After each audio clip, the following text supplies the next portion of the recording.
Swayam Prabha. Digital India. Educated India.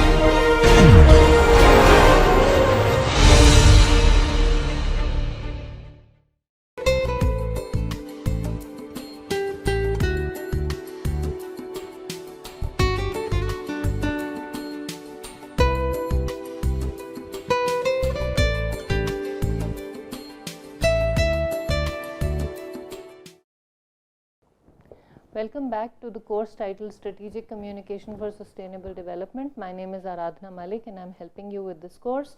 And today in this lecture we will discuss the systems approach to identifying decisive information for sustainable development, and this is based on a paper by Kelly.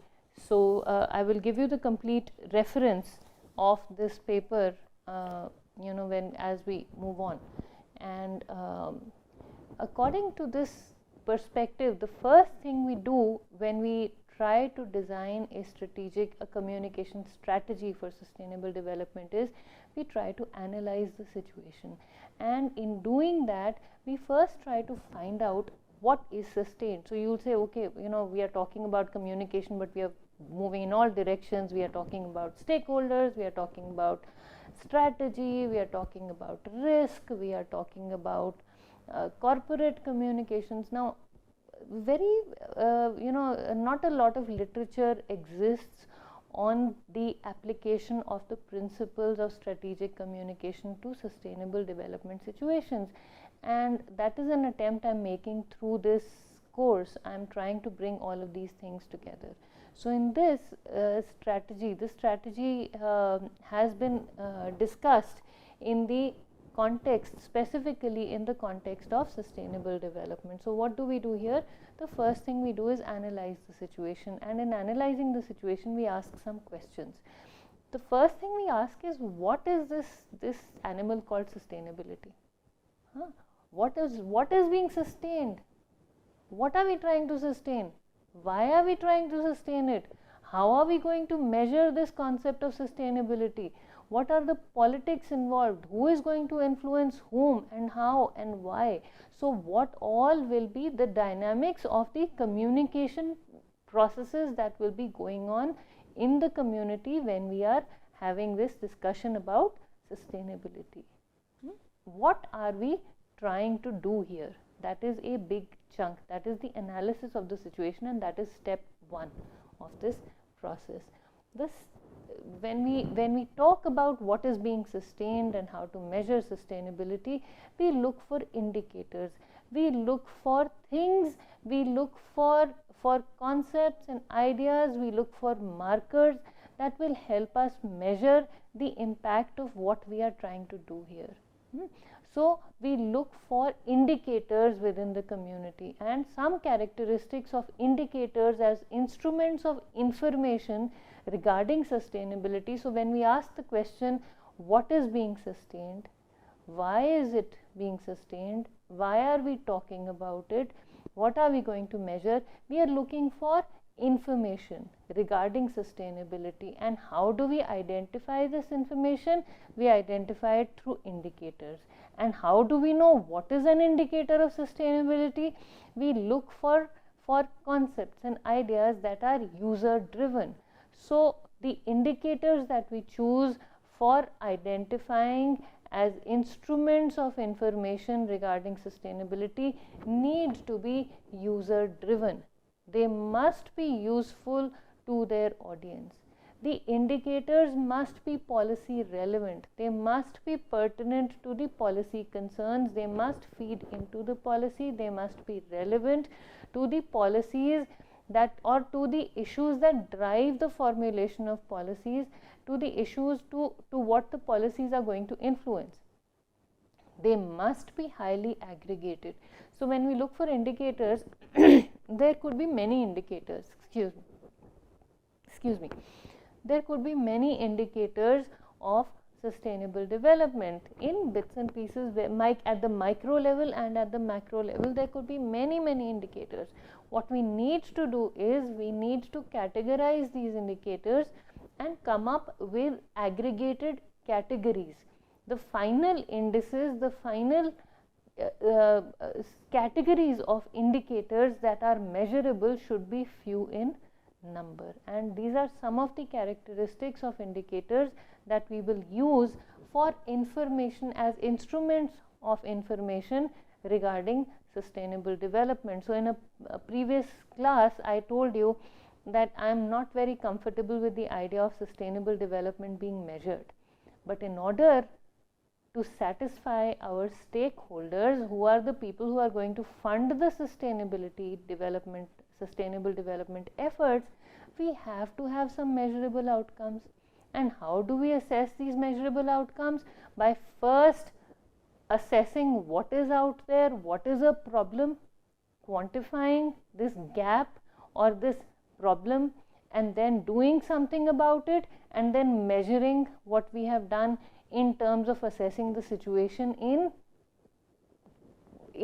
quantified terms and saying this is the number. For example, let's take education. In a village, on an average, from the year 1990 to 2000, on an average 12% girls were going to the school every year. 12% of the girls were graduating with a class 10 certificate from the local high school. From the year 2000 to 2010, because of this intervention, so we said, okay, why are these girls going? We go in, we find out why only 12% of the girls in the village are coming out with a class 10 certificate. We go and find out that parents don't want to send the girls don't get time to study, etc. Some interventions are put in, somebody funds these interventions, somebody goes and educates families, and then because of these efforts, the number of people, the number of girls who come out with class 10 certificates goes up to say 20%. I'm just taking a hypothetical example here. That is a measurable indicator. It is user driven. It is going to be useful to the intended audience. So the person who is funding the effort wants to know ultimately what will happen or how will their efforts benefit the community, and this is how their efforts will benefit the community. The problem was fewer girls are coming out with class 10 certificates. As a result of the money that was pumped in, as a result of the efforts that were put in, the number went up. In the next 10 years, the number went up from 12% to 20%. You will say this is a very, very pessimistic understanding. I would say that this is a very realistic sort of example here. Okay, they must be policy relevant. So if an intervention has helped, the intervention is to maybe build schools closer to the homes of the girls, to have a bus service only for girls from every village or from the village square to the nearest school, and just by plying those buses, which is a doable thing. Okay, so these things are policy relevant. Policy cannot drive how parents treat their children. Policy cannot drive what the girls do in their homes. Policy can definitely drive the facilities that are provided to the children in the schools that can make their lives easier. So various problems must be contributing to girls not finishing their class 10 certificates. Various problems must be there. Number of siblings, parents need help, girls are told right from the time they're born that they have to get married, look after somebody else's home.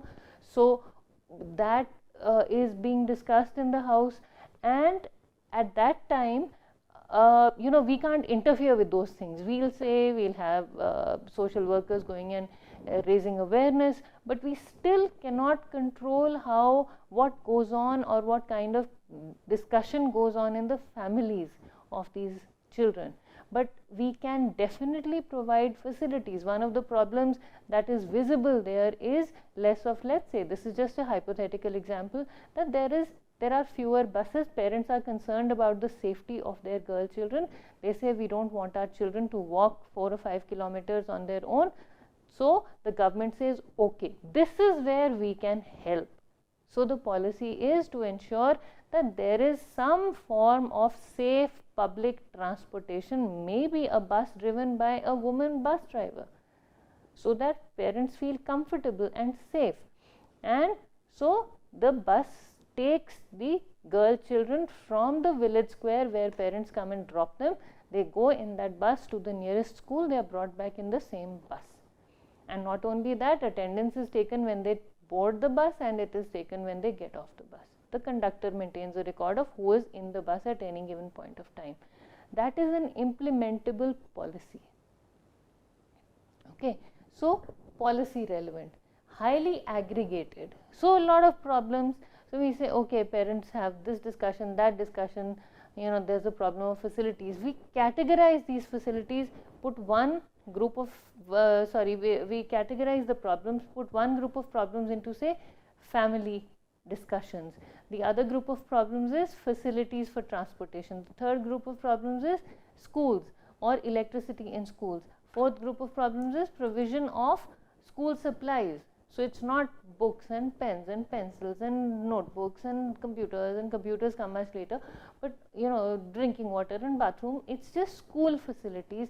So we know what we can use as an indicator. Okay. All right. Criteria for successful indicator initiatives. When we talk about indicators, we are talking about putting in some or identifying things that can help us, or identifying ideas that can help us point out exactly what we need to do and where and how much. So how do we identify these indicators? We define the indicator sets through public participation or public stakeholder consultation. I want to do these things. Maybe I have the power and authority and the money to do these things, but I am not part of the community that I want to help. I live in a different kind of setup. So what do I need to do? I may be an expert. I may have published millions of papers or hundreds of papers. I may be well known in my field, but I may not be a part of the community that I am going to go in and help. Excuse me. So what do? I go and talk to the people. The first thing for finding out what an indicator or what kinds of indicators we should use is going and talking to the concerned people and taking their advice, taking their suggestions, asking for their inputs on identifying these indicator sets. Then provision of indicator profiles that cover both ecological as well as socio-economic dimensions. So we find out what kinds of indicators we are looking at, and then we pick the ones that cover a larger ground. Institutionalization of the indicator initiative in terms of effective laws and regulations, assignment of data collection, monitoring and report preparation responsibilities, and regular reporting. Now this is very essential. Now I am actually coming to the nuts and bolts of implementing sustainable development strategies through effective communication. We need to take our efforts and formalize them. We need to depute people. We need to tell people what we want from their efforts. So we identify the initiative.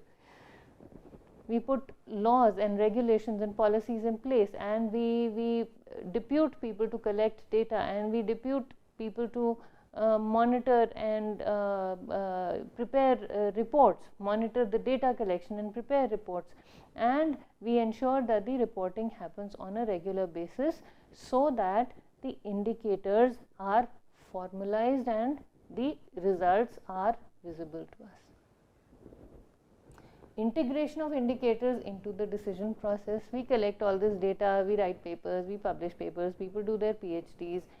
So yes, we get lots of money to do this, but what happens ultimately? We write reports, and then the reports just gather dust in some office. Sometimes this happens. Sometimes the data, the report actually reaches the person who can make a decision based on the reports that are generated as a result of all the efforts that have gone in. And at that time, that report can help influence the future policies. So the example that I was telling you, I think it's already been done in some places.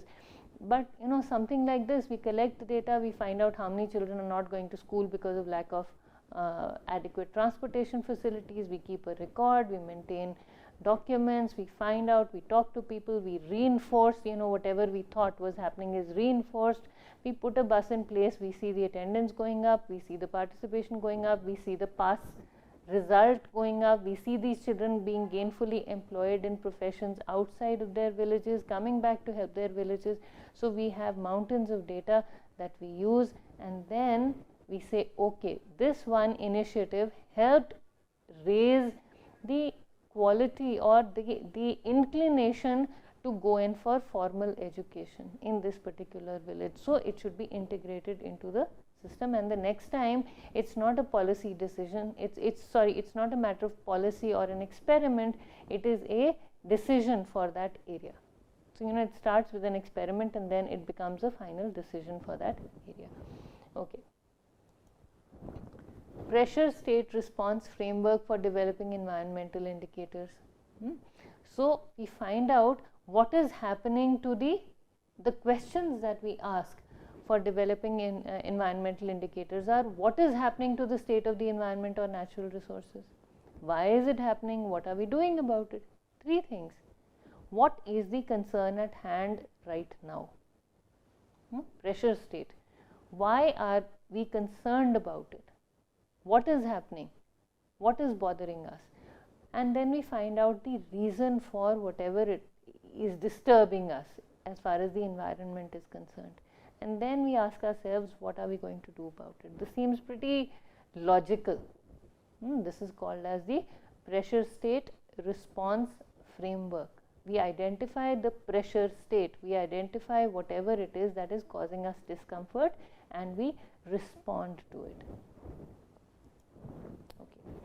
Now, in all of this, you must have seen whatever I have discussed till now, right from the beginning. I've talked about participation, I've talked about community, I've talked about getting together with the community, I've talked about asking for their advice. You must have realized that my focus, my emphasis through this course is to highlight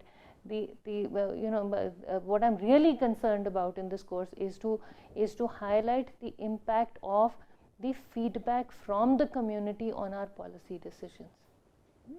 So let's discuss what these feedback loops do when we deal with social problems. The feedback loops are seen as the underlying structure of dynamic behavior. Whatever we do is influenced by how we have experienced the same situation in the past, or some aspect of the situation in the past. So they form the structure of our ongoing behavior. Feedback loops have been identified as responsible for the counterintuitive behavior, and policy resistance observed in real social systems.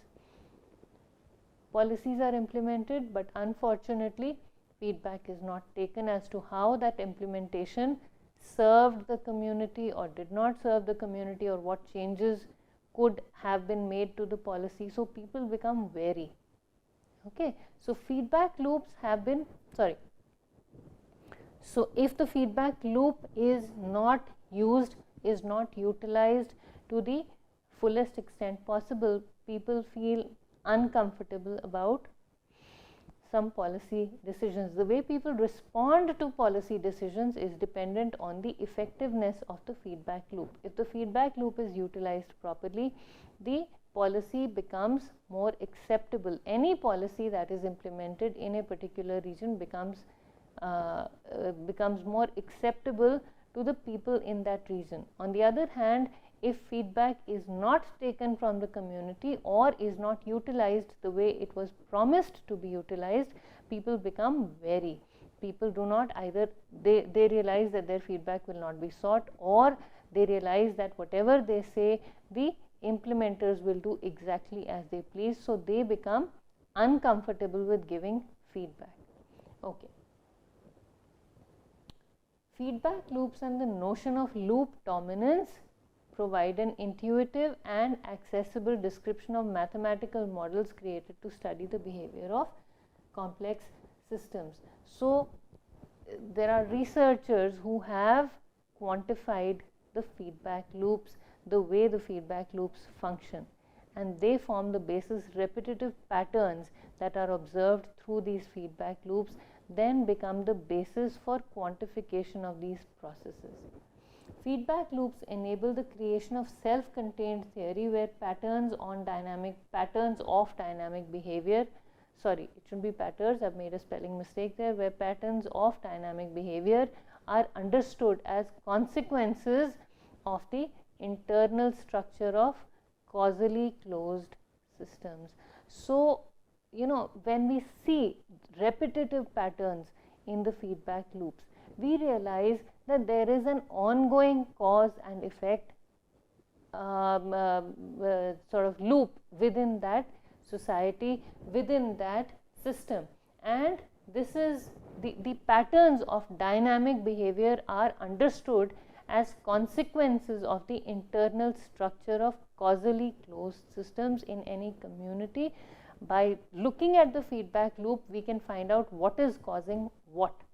Especially these patterns are very clearly indicative of what the cause is and how that cause affects, or what is the effect of a particular activity or some factor, and that can be quantified, that can be studied to improve the situation in any society, especially in closed social systems where external influences are not that many, or where the system is resistant to or reluctant to let outside influences affect it. At that point, these loops become very helpful for us in identifying these cause and effect relationships within that system. Okay, some stages and steps in model development.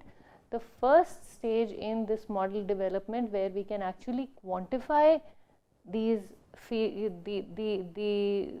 feedback loop and use it to develop theory that will help in the policy making and that will help in policy implementation and eventually sustainable development efforts, is the first stage is problem. Problem would be and the steps in this are definition of time horizon, when did the problem start, how long has it going on, etc. And then define the time horizon, identify reference modes. So, what is the problem related to, how do we know it is a problem, define the level of aggregation, what is it related to, how is it a problem, who considers it a problem, etc. Define the system boundaries, where all is the problem spread, who sees it as a problem, where, what is the who is being affected by this problem, how far is the problem spreading. Then comes the conceptualization. We establish relevant variables, we map relationships between the factors affecting the problem, we identify the feedback loops, we generate dynamic hypotheses. These are the steps. So, we first establish the factors affecting the problem, then we find out how these variables are connected to each other, then we identify the feedback loops and we find out how these feedback loops are informing us about the variables and the problem that is being affected, and then we generate hypotheses to solve the problem using the information that we get from feedback loops. Then we formulate mathematical equations, because the patterns have become very visible to us and they are more or less consistent. That's why we call them patterns. Then we develop mathematical equations, we quantify the parameters, then we analyze the model for logical values, we conduct sensitivity analyses, we validate the model, and then we conduct, then the last stage is policy analysis. We formulate a policy, we conduct policy experiments, and we evaluate the policy experiments. Now, for steps 3, 4 and 5, I think for more details on how models are developed in social situations, maybe you might want to go through a course on statistical techniques or quantitative techniques for social research, and that would give you much more information, but going into those details is beyond the scope of this course. So, I just wanted to show you one more method that we can use to assess or to deal with problems of sustainable development. And that is where we will stop as far as this lecture is concerned. This is one more way, because the purpose of this course is to show you in how many ways we can approach the problem of sustainable development using strategic communication as a tool for dealing with the issue of sustainable development. So this is what I wanted to show you. Thank you very much for listening.